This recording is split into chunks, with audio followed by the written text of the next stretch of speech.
Hola, sean bienvenidos una vez más a una nueva clase de filosofía. En la clase de hoy nos toca analizar al filósofo alemán Immanuel Kant. Kant fue un filósofo que marcó una época y que su filosofía, o la influencia de su filosofía, sigue vigente hasta nuestros días. El autor nace en la ciudad de Königsberg, en lo que hoy sería Alemania, en el año 1724. Y muere en la misma ciudad en el año 1804. Por lo tanto, es un autor que vivió durante el siglo XVIII. Es importante entender esto porque en ese siglo o en esa época se consolida una especie de movimiento o idea de pensamiento que se entiende como ilustración. Este movimiento o este pensamiento no era propio en sí de la filosofía, sino que era algo más general, en el cual distintos pensadores, distintas personas que se ubicaban en el ámbito del conocimiento, se embarcan en este movimiento. Respecto a esto, el mismo Kant incluso tiene un escrito en el cual se pregunta, o mejor dicho, se responde respecto a qué es la ilustración. Para él, básicamente, no se vivía en una época de ilustración, sino que consideraba que estaban en camino, estaban en el proceso a ilustrarse, es decir, una época ilustrada. ¿Qué entiende él por ilustración? Básicamente la idea de que la humanidad ha alcanzado la mayoría de edad desde el punto de vista intelectual. Para Kant, ese momento de la historia es el momento en el que la humanidad se anima a pensar por sí misma y deja de lado la tutela en el ámbito del pensamiento. ¿Qué significa esto? Básicamente Kant dice que en esa época el ser humano empieza a hacer pleno uso de su característica más importante, que es la de poder razonar.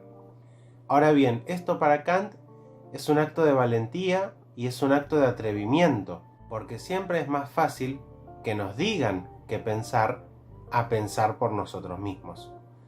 Esto Kant también lo resume en una frase en latín que es sapere aude. Básicamente esta frase se traduce como atrévete a pensar. Para Kant, el pensar ya era un atreverse, era un acto de rebeldía y de pasión. Kant fue un filósofo que escribió una cantidad muy grande de obras.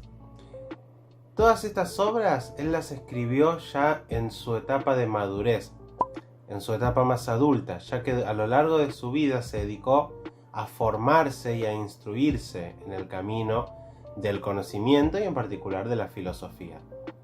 De todo su corpus teórico, hay 3 obras que destacan por encima de las otras, en un sentido de que son las que más han influido y porque de cierta manera las 3 forman una especie de grupo aparte en cuanto al resto de sus obras. Estas obras son la que vamos a empezar a analizar en la clase de hoy, que es la crítica de la razón pura. Por el otro lado tenemos a la crítica de la razón práctica y por el otro a la obra denominada crítica del juicio. Sí, a Kant esto de los nombres parece que no se le da muy bien en cuanto a originalidad. Continuando entonces, en la crítica de la razón pura de Kant se va a encontrar la parte de la obra de Kant que se dedica a analizar el conocimiento.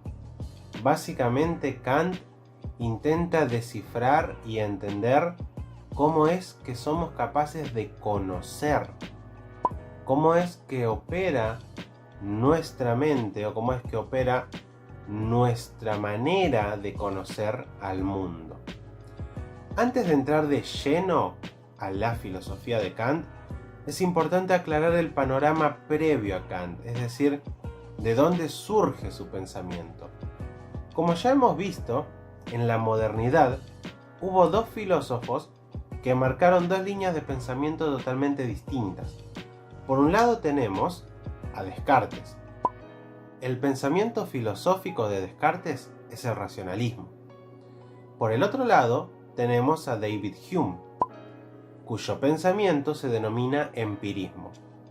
Racionalismo y empirismo entonces son como dos bandos opuestos, dos bandos enfrentados. ¿Por qué? Porque el racionalismo cartesiano va a despreciar el conocimiento sensible y va a postular que el único conocimiento posible es aquel que se obtiene mediante el uso de la razón. He ahí su nombre, racionalismo. En contramedida, el empirismo va a postular que incluso los razonamientos más complicados y complejos derivan necesariamente del conocimiento empírico, es decir, del conocimiento que se obtiene a través de los sentidos.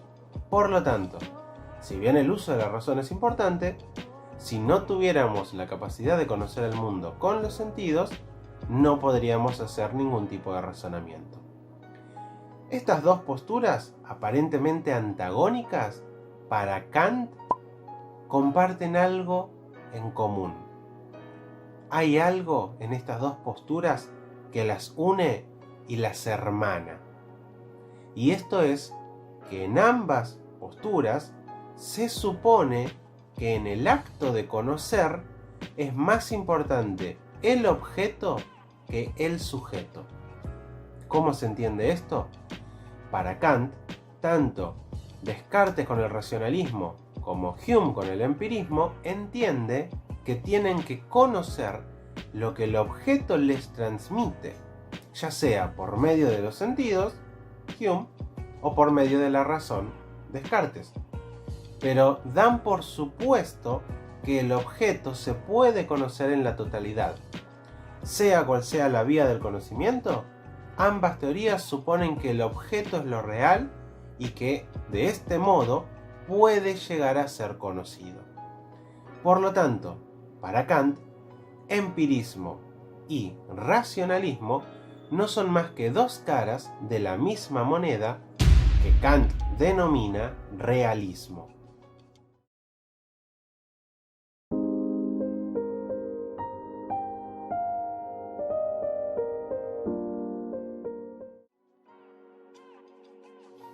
Hay un concepto en astronomía que se suele denominar la revolución copernicana, ya que Copérnico en el siglo XVI se encarga de postular en Occidente que la Tierra gira alrededor del Sol y no que el Sol gira alrededor de la Tierra.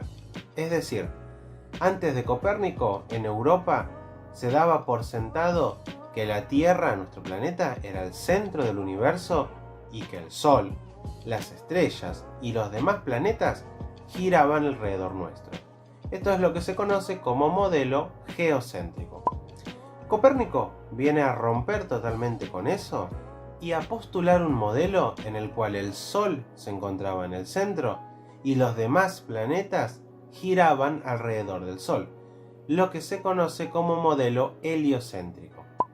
Esto que para nosotros es una obviedad hoy en día, en su momento fue sumamente disruptor y se conoce como una revolución porque justamente vino a cambiar absolutamente todo lo que se conocía hasta ese momento en ese tema. ¿Por qué aclaramos esto? Porque Kant, se dice, hizo una revolución copernicana, pero no en el ámbito de la astronomía, sino en el ámbito del conocimiento. ¿Qué significa esto? ¿Qué es la revolución copernicana en Kant? Bueno, como habíamos visto, tanto para el empirismo como para el racionalismo, el objeto se encuentra en el centro y el sujeto gira alrededor de este objeto. ¿Qué quiere decir esto? Que en el acto de conocer, el sujeto es pasivo, mientras que el objeto es activo. El objeto se muestra hacia el sujeto y el sujeto debe captar este objeto, ya sea por los sentidos, Hume, o por la razón, Descartes. Por lo tanto, el objeto es mucho más importante y tiene una mayor preponderancia en el acto de conocer. Y dan por supuesto que el objeto es totalmente cognoscible, es decir, se puede conocer en su totalidad. Luego viene Kant. Kant postula el idealismo trascendental. Luego, a lo largo de los siglos, otros filósofos van a tomar el manto del idealismo y lo van a ir modificando, como Hegel, por ejemplo, con el idealismo absoluto, pero ya vamos a llegar a eso. Por ahora centrémonos en Kant y su idealismo trascendental. Para Kant, en el acto de conocer, lo más importante es el sujeto, y el objeto va a pasar a un segundo plano. ¿Por qué? Porque Kant dice que cuando el sujeto conoce al objeto, de cierta manera lo está construyendo o está construyendo ese objeto en su mente. Ya vamos a llegar bien en detalle cómo sucede este proceso, pero por ahora hay que quedarse con esta idea. Para Kant, en el acto de conocer, el sujeto es mucho más importante que el objeto. Ahora el sujeto es activo y es el objeto el que es pasivo. ¿Qué ha sucedido? Se han invertido totalmente los roles. Esto es a lo que se alude cuando se habla de la revolución copernicana de Kant.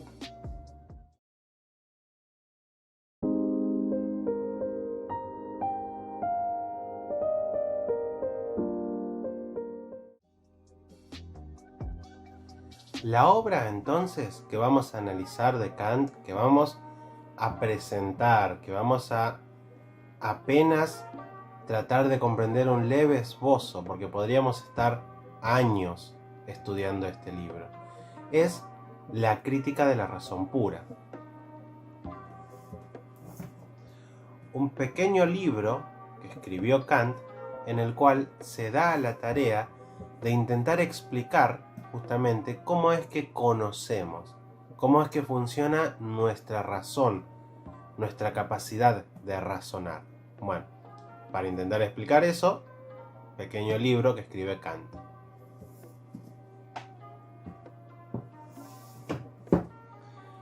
Ahora bien, la obra en sí está dividida en varias partes. Cada parte es fundamental para poder entender a qué se refiere el autor cuando estamos leyendo la obra. Básicamente hay dos segmentos principales en este texto. El primer segmento es la estética trascendental y el segundo, la lógica trascendental. ¿Por qué es importante el uso de la palabra trascendental? ¿Por qué Kant insiste, pareciera, en poner trascendental a toda palabra que se le cruza? No es un capricho del autor, sino que tiene un significado. Básicamente nos dice Kant textualmente: llamo trascendental todo conocimiento que se ocupa en general, no tanto de objetos, como de nuestro modo de conocerlos, en cuanto este, el modo de conocerlos, debe ser posible a priori. Acá Kant nos da la definición de lo que es trascendental. Es el conocimiento que no se ocupa en sí del objeto que se conoce, sino del modo de conocer ese objeto. Y esto es a priori. Recordemos un poco la definición de a priori. A priori y a posteriori son dos conceptos antagónicos, si se quiere, dos opuestos. Por un lado, a priori significa independiente totalmente de la experiencia, mientras que a posteriori significa derivado de la experiencia. ¿Qué nos está diciendo acá Kant? Que el conocimiento, o mejor dicho, la capacidad de conocer, tiene que ser a priori, es decir, no depende de la experiencia, ya que si no tuviéramos la capacidad de conocer antes de tener la experiencia, cuando tuviésemos esa experiencia, no podríamos conocer. Ya vamos a volver sobre esto y un poco desmenuzar ese contenido que hay ahí tan complejo que elabora Kant. Pero por lo pronto quédense con esto. El concepto de trascendental significa que se ocupa no del objeto que conoce, sino del modo de conocer a ese objeto. Ahora, la primera parte de la crítica se llama estética trascendental. La palabra estética, obviamente, a ustedes les va a sonar a algo, seguramente algo relacionado con la apariencia, con el aspecto físico y demás. Para Kant, la estética hace referencia a la percepción, a la sensación, a aquello que yo siento, que yo capto cuando estoy frente a un objeto. Por lo tanto, la estética trascendental en Kant se va a ocupar del modo que tenemos de conocer a esos objetos a través de la percepción. Por el otro lado, la lógica trascendental se va a ocupar del modo que tenemos de razonar y de conocer determinadas cosas mediante el uso de nuestra razón. A partir de ahora vamos a meternos en detalle en el vocabulario kantiano. Así que les recomiendo que presten atención en las palabras y qué significa cada palabra en Kant. Primero que nada, vamos a ubicarnos dentro de la estética trascendental. En este segmento de la obra, Kant se propone analizar a las representaciones. Fíjense este concepto, representar. Representar viene de re y presentar. Esto significa volver a traer al presente algo. Para Kant, las representaciones son toda referencia posible que nosotros podamos hacer de un objeto, ya que el objeto se encuentra ahí en el mundo, pero nosotros vamos a conocer el fenómeno de ese objeto, es decir, la manifestación de ese objeto en el mundo que nosotros podemos llegar a conocer y a la cual le vamos a dar forma. Las representaciones, entonces, para Kant se van a dividir básicamente en dos grandes grupos. Por un lado tenemos las intuiciones, que son aquellas que yo puedo generar de un objeto en el momento en el que lo estoy percibiendo. Estas intuiciones son individuales, es decir, únicamente hacen referencia a un objeto. Además, estas intuiciones son de carácter inmediato. Por ejemplo, si yo estoy viendo una pelota roja, la intuición de la pelota roja es aquello que yo me formo en mi mente cuando estoy conociendo la pelota roja. Es el fenómeno que yo puedo captar del objeto y que yo me represento a mí mismo en mi mente para poder entenderlo. Sé que es complicado de pensarlo, pero cuando ustedes ven una pelota roja, están conociendo la intuición de la pelota roja que ustedes se forman en sus cabezas. Y si esto era complicado de entender, ahora lo va a complicar aún más, porque Kant nos va a decir que además de las intuiciones, las representaciones también pueden ser conceptos. Los conceptos son la universalización, si se quiere, de estas intuiciones. Toman las características en común de muchas y generan algo universal. Por ejemplo, ustedes pueden tener un perro. Ustedes conocen a su perro, lo ven de determinado tamaño, de determinado color, pero además ustedes pueden pensar en el concepto de perro. Ese concepto de perro es universal y es igual y se comparte con todos los perros del mundo.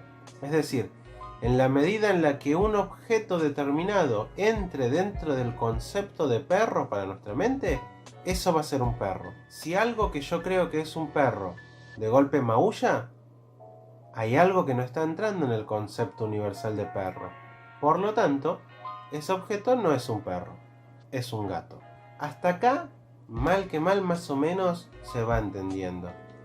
Pero esto no termina, sino que Kant ahora va a complicarnos aún mucho más, porque va a introducirnos el concepto de empíricos y puros. Y nos va a decir que tanto las intuiciones como los conceptos pueden ser empíricos o puros. Por lo tanto tenemos intuiciones empíricas, intuiciones puras, conceptos empíricos y conceptos puros. Las intuiciones empíricas entonces son las sensaciones inmediatas que yo tengo al entrar en contacto con un objeto. Por ejemplo, si veo un auto de color negro, yo estoy teniendo la sensación del negro gracias a mi sensibilidad, a mi capacidad de percibir el negro de determinada forma. Eso es una intuición empírica. Los conceptos empíricos son esas representaciones mentales que ustedes tienen al escuchar la palabra árbol, auto, mesa, casa. Es decir, ustedes pueden pensar en esas palabras y mentalmente se están representando. Entonces, esos conceptos que se están representando en sus cabezas son los conceptos empíricos. Ahora, si por un lado está lo empírico, es decir, lo que va a depender de la sensibilidad, por el otro lado, lo puro va a ser aquello que va a estar totalmente desprendido de la sensibilidad. ¿Cuáles son las intuiciones puras para Kant? Básicamente son dos: el espacio y el tiempo. Por el otro lado, ¿cuáles son los conceptos puros del entendimiento para Kant? Son lo que él va a denominar las 12 categorías. ¿Les suena algo?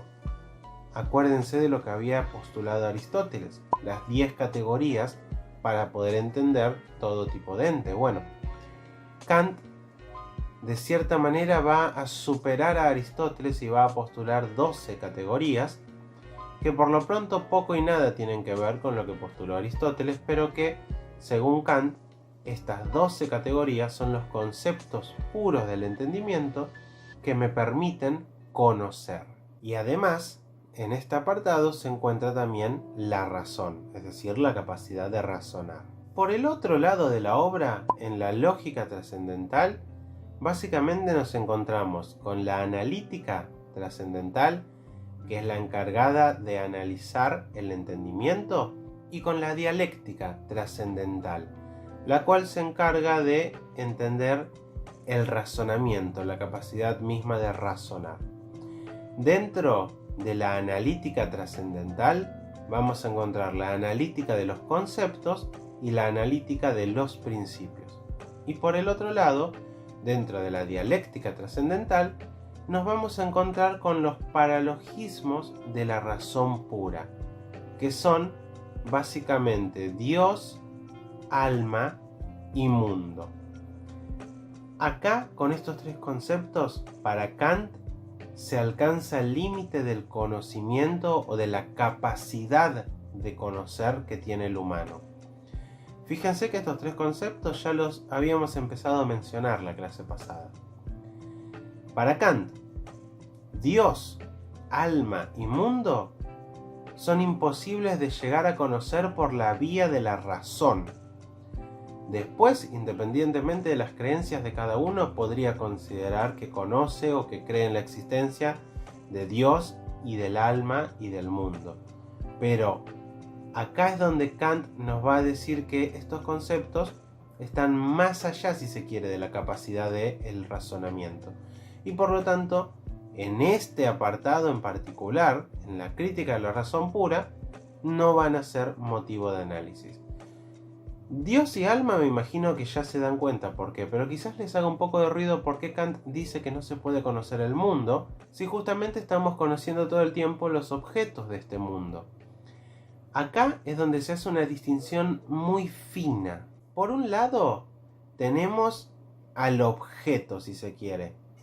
El objeto es el mundo, este objeto en particular. Es decir, el mundo está compuesto de millones y millones de objetos. Ahora bien, para Kant nosotros no conocemos el objeto. Este es el giro que da el idealismo. El objeto no lo puedo conocer. Solamente conozco la manifestación del objeto en este mundo. Solamente puedo conocer la forma en la que el objeto se muestra y cómo mi capacidad de percepción me permite conocer este objeto. Ya lo habíamos mencionado. Nosotros, ¿por qué vemos el color? Porque los rayos de luz se reflejan sobre determinada superficie, luego los órganos encargados de la visión, que son los ojos, se van a encargar de percibir esa luz reflejada y mediante impulsos nerviosos van a llegar a nuestro cerebro y luego va a ser codificado. ¿Qué significa esto? Que el color no está en el objeto. Yo no puedo decir, esa guitarra es de color rojo. Yo en realidad lo que debería decir es que yo percibo a esa guitarra de color rojo. ¿Cuál es el verdadero color? ¿Siquiera tiene un color? Eso no lo puedo saber. Yo no puedo conocer al objeto. Yo solo puedo conocer al fenómeno de ese objeto. Más allá de eso no estoy seguro de que existe. Por eso dice Kant que el mundo no puede llegar a conocerse.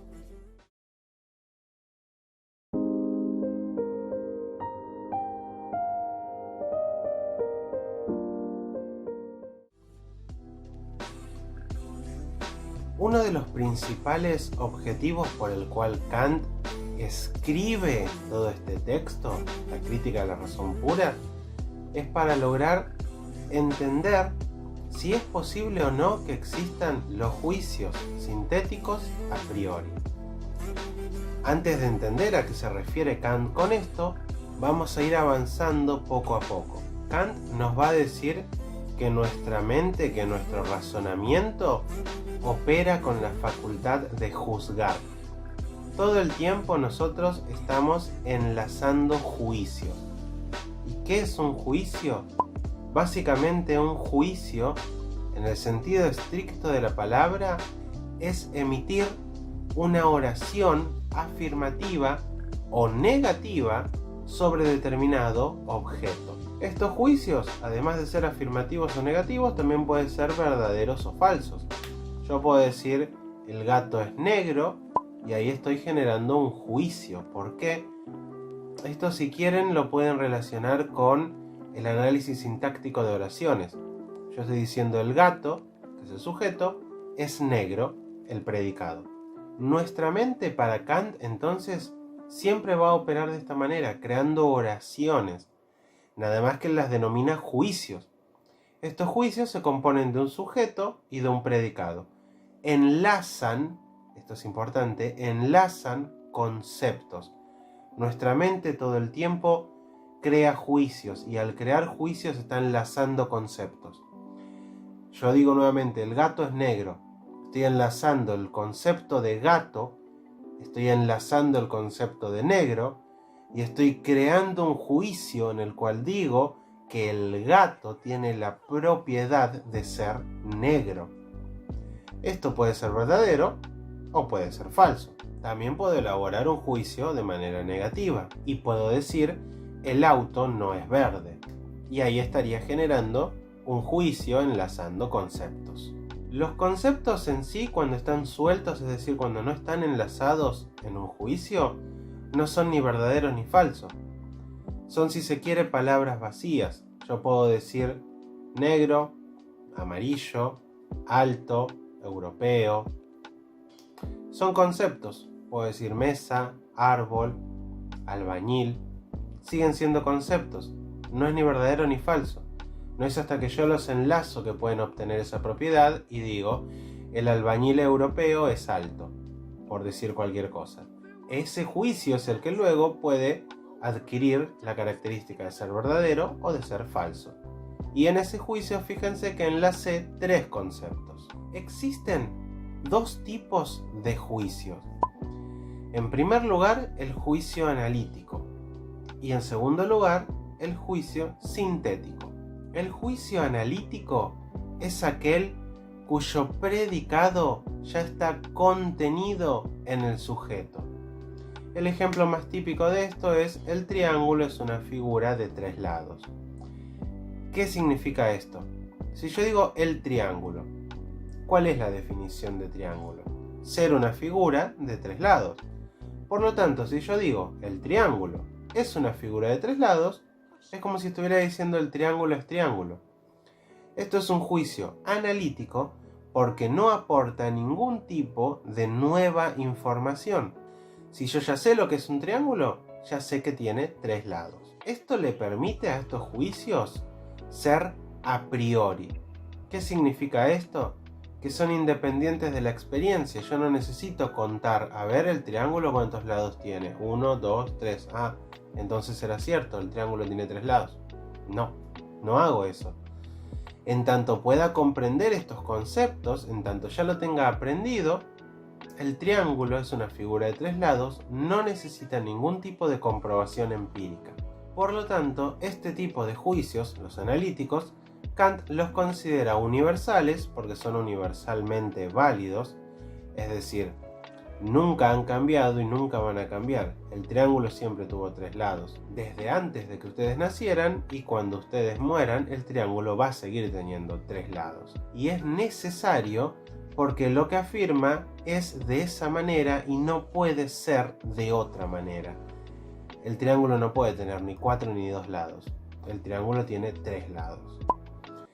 En el otro lado, entonces, tenemos a los juicios sintéticos. Los juicios sintéticos tienen la particularidad de que su predicado no está contenido en su sujeto. Y así yo puedo decir el triángulo es rojo. De esta manera estoy aportando nueva información. El problema es que este juicio sintético debe ser comprobado. Si yo les digo el triángulo es rojo, me van a preguntar ¿cuál triángulo? Y van a tener que verlo y ahí van a decir sí, es rojo, es verdadero, o no, es falso. No sabe distinguir los colores. Por lo tanto, el triángulo es rojo, aporta nueva información y esto lo convierte a posteriori, es decir, necesita ser comprobado empíricamente, lo que deriva en que sea un juicio particular y contingente. Particular porque solamente va a valer para los triángulos que efectivamente sean rojos, porque capaz que hay otro triángulo azul. Y contingente porque no necesariamente tiene que ser rojo. Si el triángulo de golpe lo pintan de amarillo, sigue siendo un triángulo. El tema con esto está que con los juicios analíticos no se está obteniendo nueva información, por lo tanto no se está generando un nuevo conocimiento y podríamos decir que no se está avanzando. Mientras que por el otro lado, con los juicios sintéticos, se está aportando una nueva información y en la medida en la que sea corroborada, se va a generar un nuevo tipo de conocimiento. Ahora Kant se pregunta, ¿existirán acaso juicios sintéticos, es decir, que aporten nueva información, pero que sean a priori independientes de toda experiencia?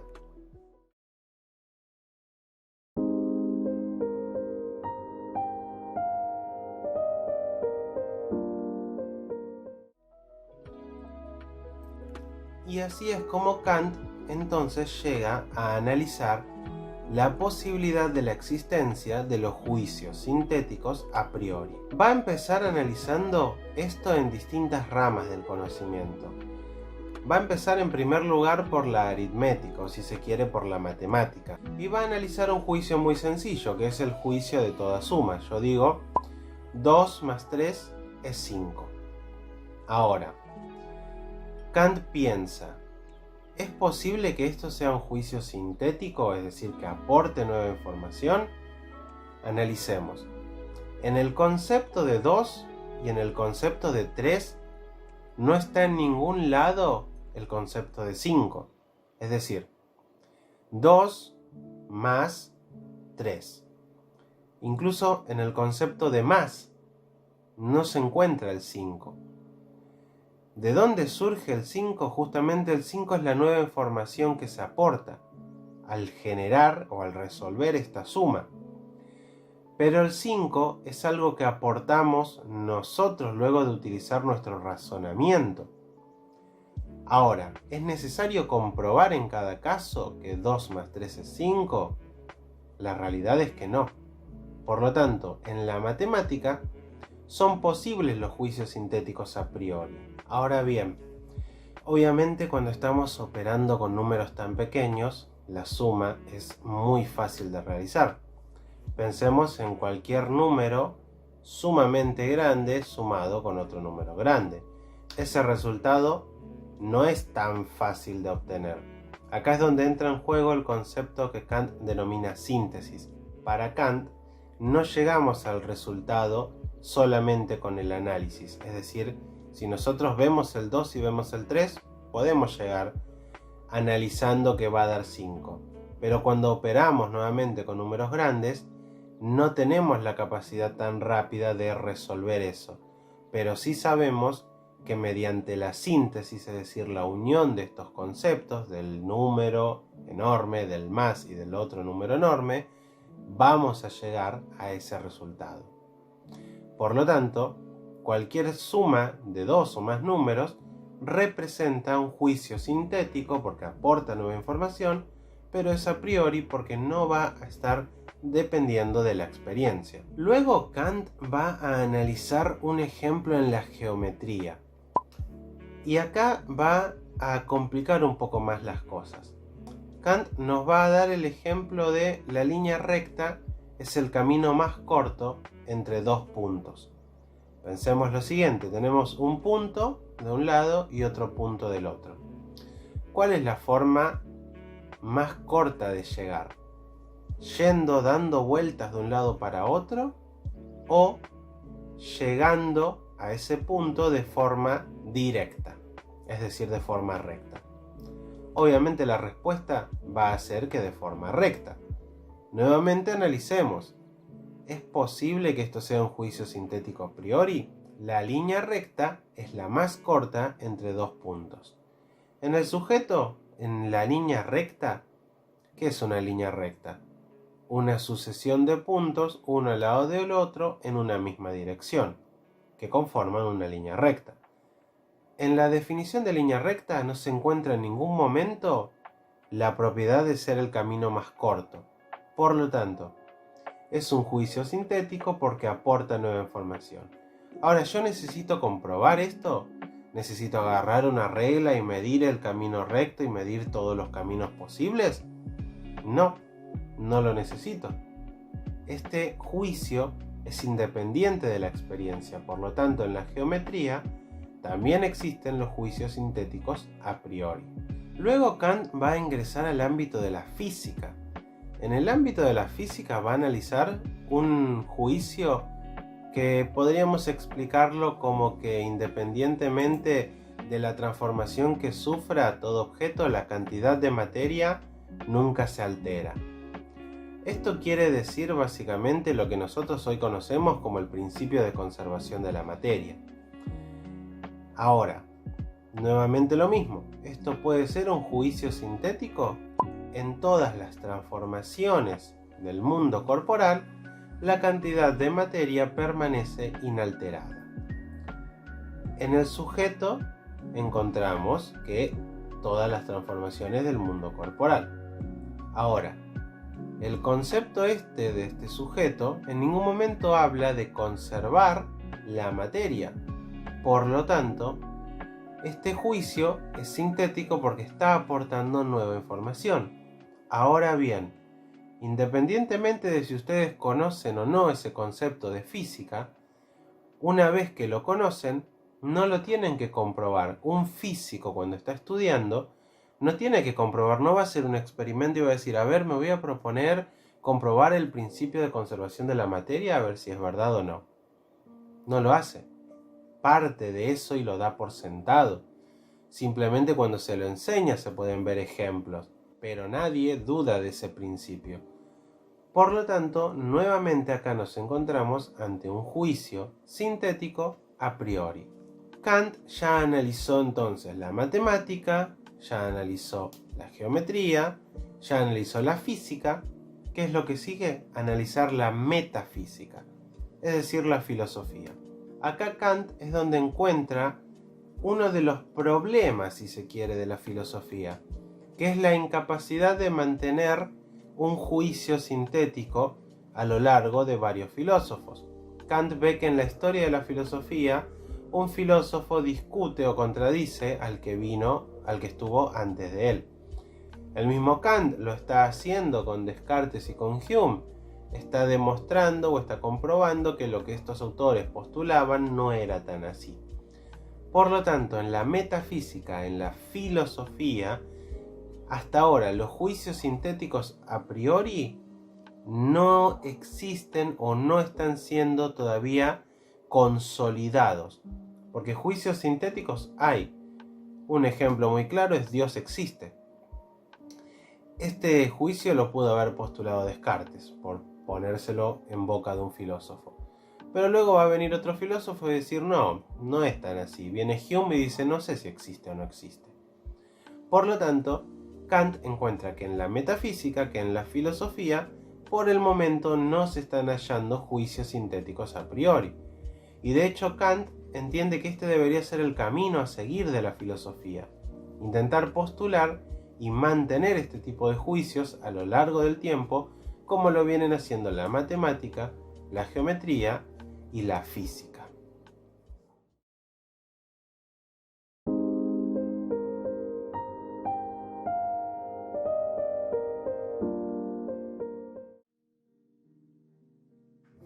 Como habíamos visto, dentro de la estética trascendental es donde Kant encuentra, o mejor dicho, ubica, al espacio y al tiempo.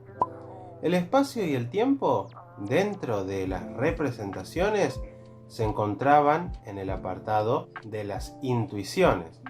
Y dentro de las intuiciones, recordemos, teníamos las empíricas y las puras. Las intuiciones empíricas, entonces, eran básicamente todas aquellas cosas que yo captaba mediante mi sensibilidad, y las intuiciones puras eran el espacio y el tiempo. Para Kant, por lo tanto, el espacio y el tiempo no son objetos que yo capto con mi sensibilidad, sino que son la condición de posibilidad de toda intuición empírica.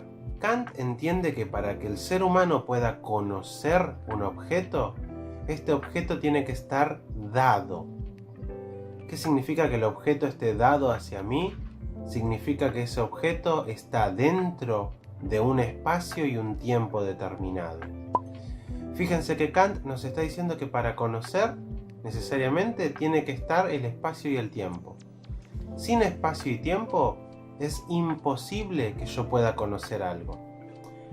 Kant acá no dice que no exista algo fuera del espacio y el tiempo. Simplemente dice que no lo puede conocer. Acá Kant va a definir también a la sensibilidad. Y nos va a decir que la sensibilidad es la capacidad receptiva de recibir representaciones por el modo como somos afectados por objetos. Por lo tanto, la manera en la que un objeto a mí me afecta es la manera en la que yo puedo elaborar luego una representación, y esto es posible gracias a mi sensibilidad. Dicho de otra forma, si yo fuera ciego de nacimiento, no podría nunca tener la representación del color. Muy parecido, si se quiere, a lo que decía Hume. Esta sería como la parte más empirista de Kant. Kant, igual como ven, profundiza en el concepto y él habla de la sensibilidad. Sensibilidad como capacidad de percibir y luego con esa percepción generar la representación. En este caso, la intuición, porque acuérdense que las intuiciones eran uno de los dos tipos de representaciones. Las intuiciones empíricas entonces son siempre a posteriori, es decir, dependen de la experiencia. En la medida en la que uno vaya teniendo más experiencia, va a poder tener mayor cantidad de intuiciones. Pero las intuiciones puras son a priori, porque son la condición de posibilidad de las intuiciones empíricas. Kant va a hacer una leve distinción entre el espacio y el tiempo, y nos va a decir que el espacio es el sentido externo que tenemos a nosotros, la capacidad de representarnos todo de manera espacial, porque ese todo es lo que está por fuera de nosotros. Mientras que el tiempo es nuestra forma de sentir lo interno, es el sentido interno. Por medio del tiempo es que podemos representarnos entonces la sucesión de cosas, y esto se produce de manera interna, es decir, el sentido del tiempo viene de adentro y el sentido del espacio viene de afuera. Por lo tanto, Kant nos está diciendo que el ser humano no inventa el espacio y el tiempo, sino que el espacio y el tiempo existen a priori y son justamente lo que permite que luego podamos conocer el resto. Luego Kant procede a realizar lo que él denomina la exposición metafísica del espacio, la cual consiste en dar 4 argumentos, los primeros 2 encargados de demostrar el carácter a priori del espacio y los otros 2 encargados de demostrar el carácter intuitivo del espacio. El primer argumento nos va a decir que existen básicamente 2 posibilidades. O bien el espacio es derivado de la experiencia o el espacio es independiente de la experiencia. Si el espacio derivara de la experiencia, Kant nos dice que tendríamos que poder generar mediante un proceso de abstracción la idea de, por ejemplo, arriba, abajo, izquierda, derecha. ¿Qué es lo que sucede? Para Kant, estos conceptos no pueden nunca haber existido si no existiera primero el espacio. No son como los conceptos de mesa. Es decir, yo para entender y ustedes para poder entender el concepto de mesa, primero tuvieron que haber visto muchas mesas particulares y luego poder formar en su cabeza la idea de mesa. Mientras que los conceptos propios del espacio no existen en sí de forma independiente, sino que estos surgen de la relación de los objetos.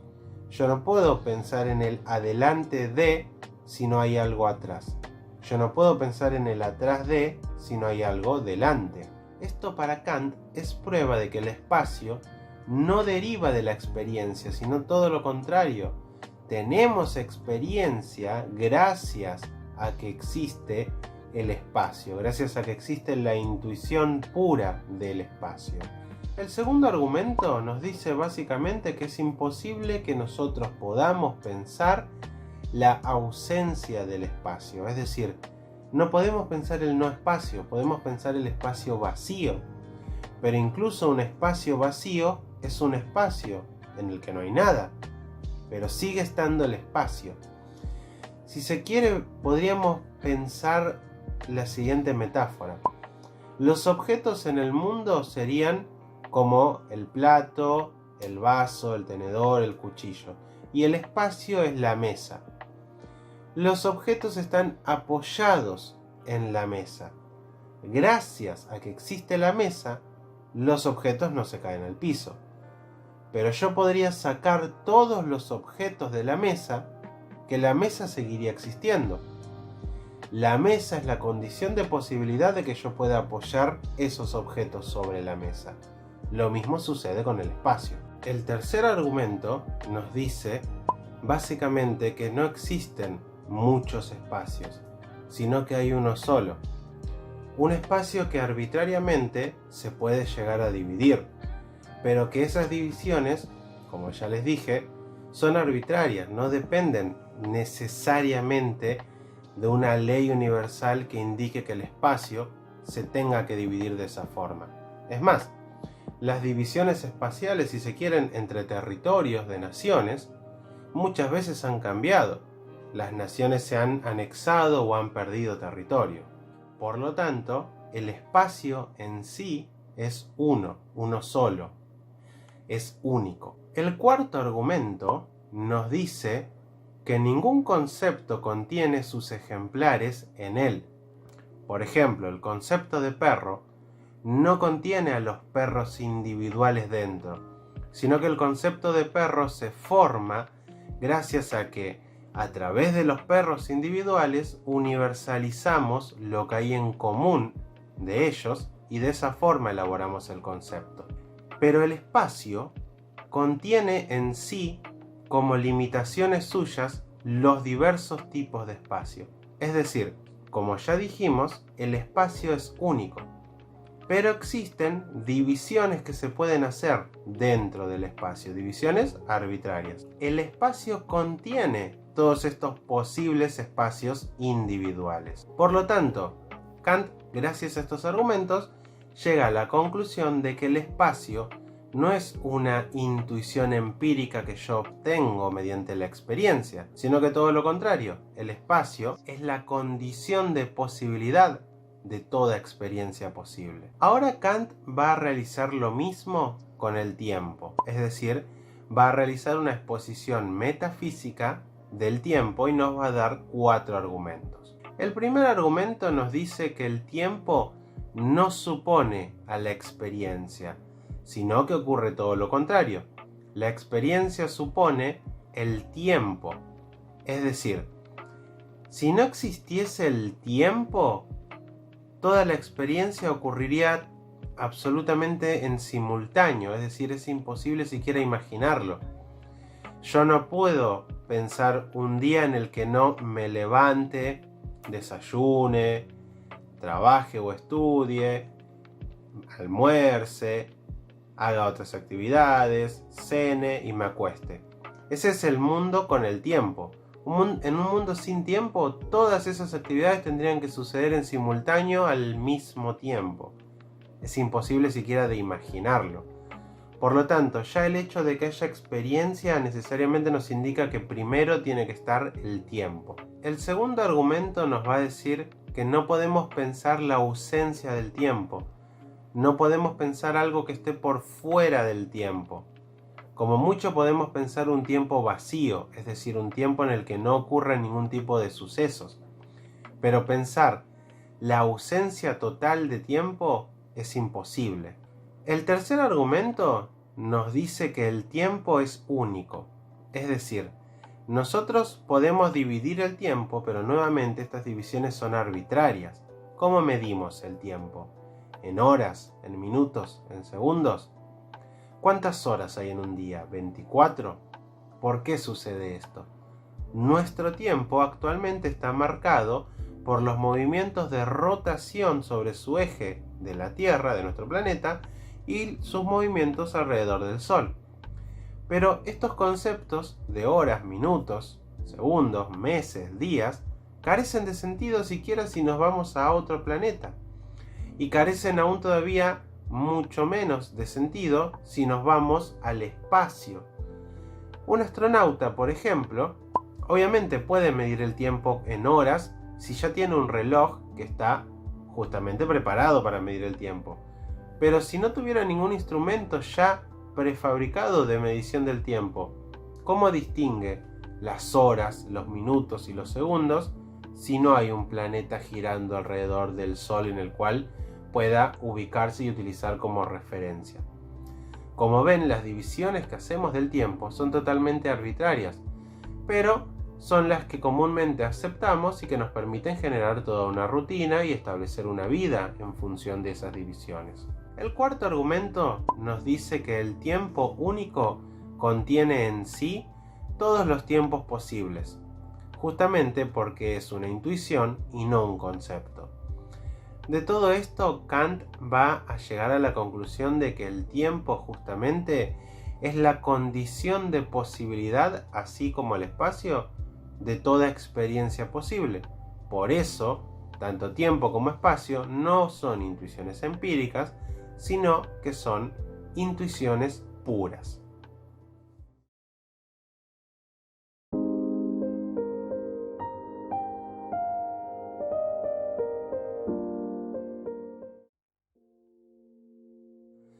Llegado a este punto, sabemos que por medio de la sensibilidad nosotros somos afectados por los objetos y en la medida en la que somos afectados tenemos estas sensaciones que convertimos en las representaciones que denominamos intuiciones.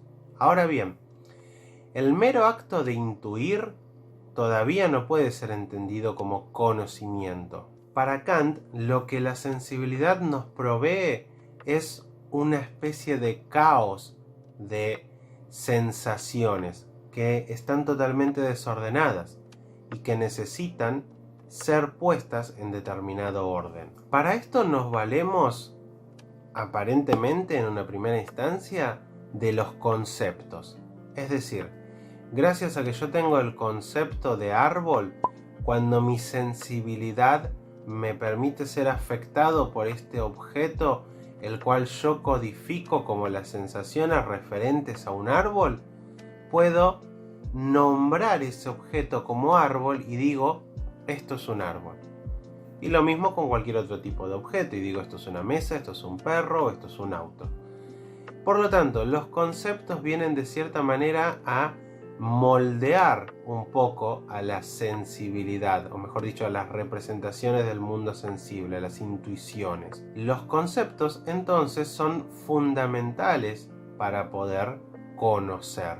Pero así como pasaba con las intuiciones, que se dividían en empíricas y puras, sabemos que con los conceptos pasa lo mismo. Los conceptos empíricos son aquellos derivados de las experiencias. Por lo tanto, yo puedo manejar conceptos como mesa, como árbol, como cama, porque justamente tuve la experiencia que me formó ese concepto y luego aplico ese concepto cada vez que veo algo que encaje con esa descripción, digamos, y puedo decir, ah, sí, esto por más que tenga 2 pisos y sea de metal, es una cama. Esto por más que el techo se pueda poner y sacar, es un auto. Ahora bien, para llegar a los conceptos puros del entendimiento, a las categorías, Kant nos da una serie de pasos, lo que se suele denominar como la deducción metafísica de las categorías. Básicamente son 6 pasos cortitos que nos guían por el camino que siguió Kant. El primer paso nos dice, el entendimiento es una facultad de conocer mediante conceptos. Acá ya arroja demasiado contenido. El entendimiento, es decir, lo que nosotros solemos comprender como la capacidad de entender el mundo, es una facultad de conocer, es decir, obtener información, mediante conceptos. El entendimiento opera con conceptos, no con intuiciones. Las intuiciones vienen del mundo, generan en mí algo, pero luego yo genero conceptos.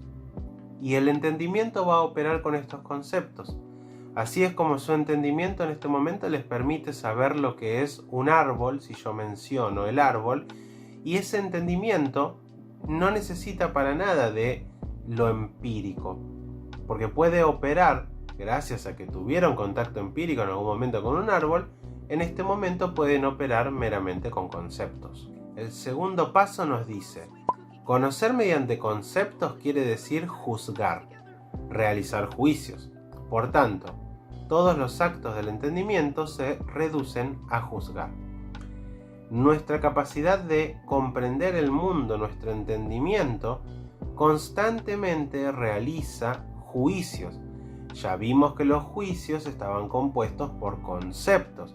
Si yo digo el gato es negro, estoy enlazando el concepto de gato, el concepto de negro y los uno en un juicio para expresarlo. El tercer punto nos dice, el juzgar consiste en enlazar representaciones. En todo juicio hay un enlace entre una representación que aparece en el sujeto con otra que aparece en el predicado. Pensar entonces es un acto de síntesis o enlace de representaciones. Nuevamente el vocabulario específico de Kant. Las representaciones son básicamente todo lo que yo me hago del mundo. Kant nos está diciendo que juzgar consiste en enlazar representaciones y que justamente estas aparecen en un sujeto y en un predicado, como lo estuvimos viendo hasta ahora. El cuarto paso nos dice que los diferentes modos en que el juicio enlaza las representaciones constituyen las formas del juicio tal como las establece la lógica formal. Entonces, los juicios, que son la capacidad propia del entendimiento, por lo tanto, se pueden clasificar según la lógica. Esta clasificación va a dividir a los juicios básicamente en 4 grupos, según su cantidad, su cualidad, su relación y su modalidad. Fíjense que estas palabras no son nuevas para nosotros. Cantidad, cualidad, relación son algo que ya estuvimos viendo desde la clase de Aristóteles. De esta manera, en cada grupo de juicios se van a encontrar tres. Los juicios de cantidad, entonces, son los universales, los particulares y los singulares. Los juicios de cualidad son los afirmativos, los negativos y los infinitos. Los juicios de relación son los categóricos, hipotéticos y los disyuntivos. Y los juicios de modalidad son los problemáticos, los asertóricos y los apodípticos. Esto entonces constituye la tabla de los juicios, que son 12. El quinto paso nos dice que cada una de estas formas del juicio es posible porque cada una enlaza el sujeto con el predicado según una determinada unidad de enlace. Es decir, que en cada caso, para cada tipo de juicio, hay una distinta unidad que permite realizar cada tipo especial de enlace. Estas unidades de enlace son precisamente las categorías, y a esto es a lo que quiere llegar Kant. El paso número 6 nos dice: la misma función, es decir, la actividad de enlace del entendimiento, que da unidad a las diferentes representaciones de un juicio, a cada uno de los 12 que vimos, da también unidad a la mera síntesis de diferentes representaciones de una intuición. Y esa unidad se llama, con expresión general, el concepto puro del entendimiento. Acá es donde Kant encuentra el concepto puro del entendimiento. Continúa diciendo que todo juicio es un enlace, y ese enlace se efectúa guiándose por una cierta forma de unidad, que es diferente en cada uno de los 12 juicios. Por lo tanto, de la tabla de los 12 juicios se van a desprender las 12 categorías, que también se van a agrupar en los mismos 4 grupos. De esta forma, en el grupo de la cantidad tenemos las categorías unidad, pluralidad y totalidad.